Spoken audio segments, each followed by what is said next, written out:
ini sangat relevan dalam dunia bisnis dan teknologi yang terus berkembang pesat, terutama dalam konteks sistem informasi berbasis internet.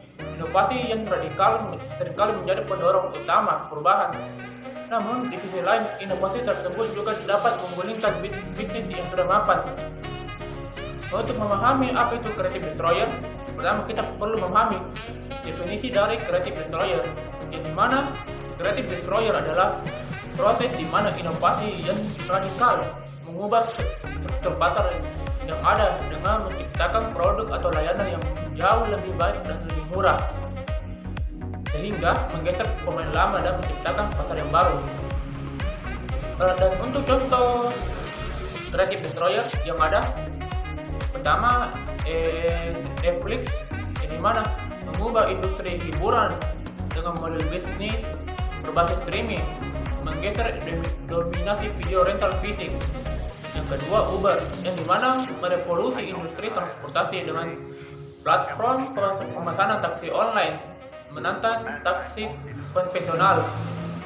Ketiga, smartphone, menggabungkan berbagai fungsi dalam satu perangkat yang menggantikan berbagai perangkat elektronik lainnya.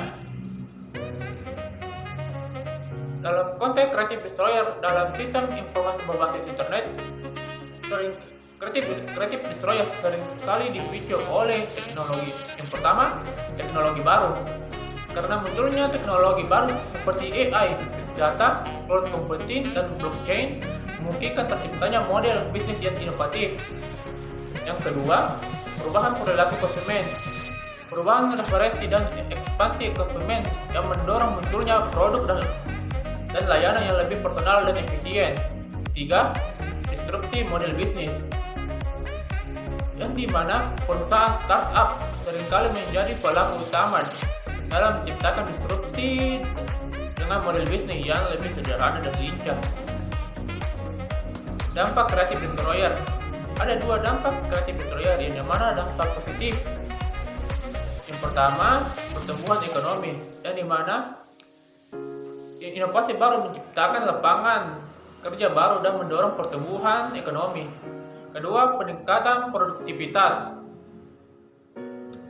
Adopsi teknologi baru meningkatkan efisiensi dan produktivitas. Ketiga, pilihan konsumen yang lebih luas.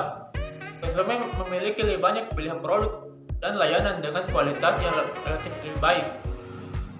Adapun juga dampak negatifnya. Yang pertama, kehilangan pekerjaan. Karena otomatisasi dan robotisasi dapat menyebabkan hilangnya pekerjaan bagi banyak pekerja yang tidak memiliki keterampilan yang sesuai dalam bidang pekerjaannya. Kedua,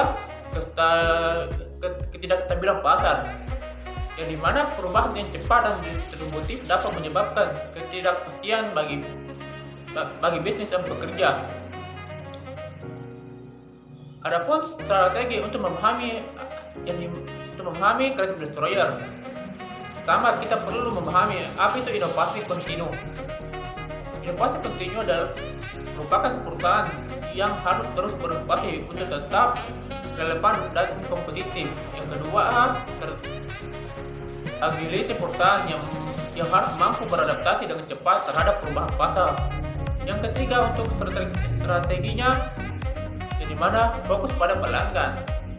Memahami kebutuhan dan keinginan pelanggan adalah kunci untuk menciptakan produk dan layanan yang relevan. Dan strategi keempat, kolaborasi, di mana kolaborasi dengan startup, akademisi, dan pemain lain dalam ekosistem dapat mempercepat inovasi. Adapun peran AI dalam creative disruption, di mana pertama, AI berperan sebagai penggerak utama. Bagaimana AI dapat mempercepat proses inovasi dan menciptakan produk dan layanan yang sebelumnya tidak mungkin menjadi mungkin. Kedua, tantangan etika AI, yang dimana isu-isu seperti algoritma, privasi data, dan keamanan cyber dalam konteks AI. Tiga, masa depan pekerjaan. Bagaimana AI akan mengubah lanskap pekerjaan dan apa yang perlu kita lakukan untuk mempersiapkan diri. Sekian dari saya. Assalamualaikum warahmatullahi wabarakatuh.